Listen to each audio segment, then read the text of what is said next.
책 읽기 좋은 날 북쌤입니다. 오늘 함께 할 책은요. 제목 한 줄 딱 보고 그냥 집으로 데리고 온 책입니다. 제목이요. 기분이 태도가 되지 않게. 왜 제가 그냥 제목만 봤는지 공감 가시는 분들 분명히 있으실 겁니다. 지은이는 레몬심리고요. 출판사는 갤리온 출판사입니다. 기분 따라 행동하다 손해보는 당신을 위한 심리 수업.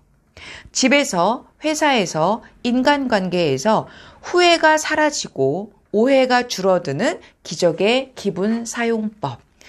그냥 가볍게 책장이 잘 넘어가면서 아 맞아 하고 좀 생활의 지혜, 내 감정 관리하는 데 굉장히 많이 도움이 됐던 그런 부분들이 있었습니다. 제가 두 가지 이야기 함께 나눌게요. 사소한 불평이 하루를 망친다. 넌 왜 이렇게 불만이 많아? 고등학생 때 친구에게서 이런 질문을 들었을 때 머리를 얻어맞은 듯 멍해졌다.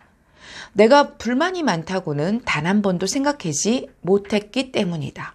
친구에게 너무 미안했고 어디론가 숨고 싶을 정도로 부끄러웠다. 버스에 사람이 너무 많아. 짜증나. 왜 이렇게 더워? 짜증나. 그때는 하루에도 몇 번씩 친구에게 짜증을 부렸다. 모든 일에 불만이 많았고 불평거리가 떠오를 때마다 짜증이 났다. 그야말로 짜증난다는 말이 입에 붙어있던 시절이었다. 슬플 때도 짜증난다고 말하고 화가 났을 때도 짜증난다고 말했다. 온 세상이 나를 짜증나게 만들기 위해 돌아가는 것 같았다. 무엇이 내 마음에 그렇게 안 들었을까?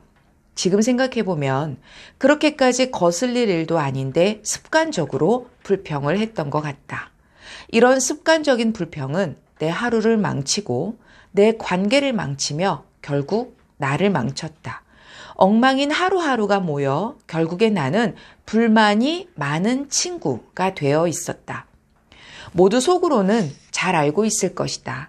사사건건 불평을 한다고 해서 자신에게 이득이 될 일은 전혀 없다는 것을 말이다.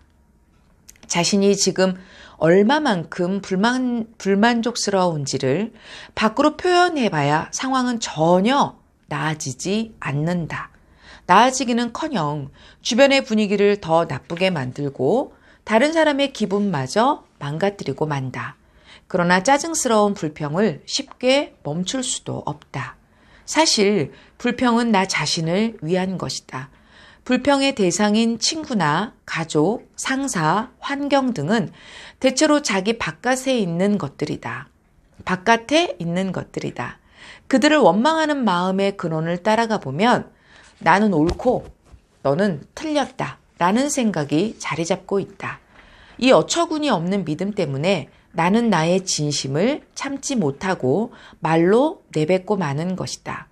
불평하는 습관이 들면 일이 잘 풀리지 않을 때마다 자신에게서 원인을 찾는 대신 다른 사람을 부정하고 비꼬게 된다.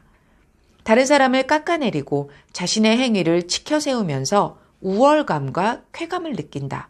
그러나 이런 쾌감은 눈 깜짝할 사이에 사라지고 아무런 이득을 가져다 주지 못한다.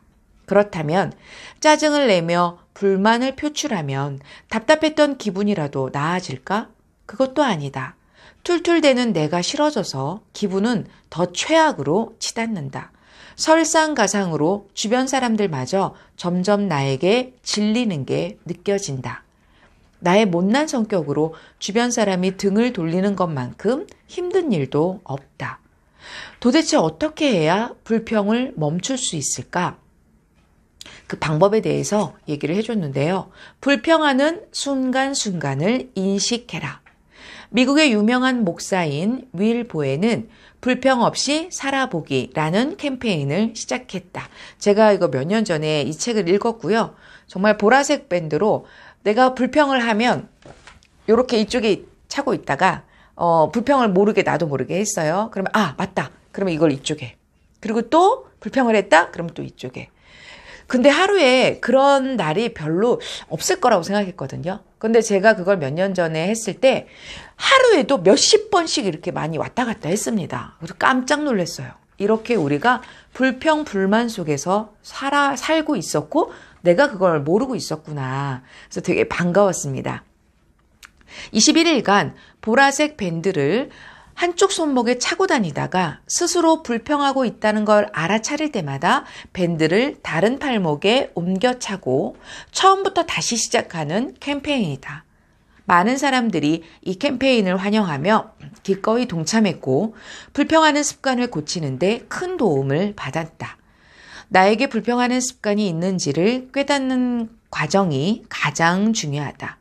내가 친구에게 지적을 받고 그때부터 말과 행동을 의식하기 시작했듯이 자신에게 나쁜 습관이 있다는 것을 알아야 고칠 수 있다. 통제할 수 없는 것에 대해 불평하길 포기하라. 두 번째 방법이었어요. 나를 불평하게 만드는 상황을 어떻게 바꿀 수 있을지 고민해야 한다. 어머니의 집착과 잔소리가 불만이라면 어머니와의 관계를 어떻게 바꿀 수 있을지 생각해보자.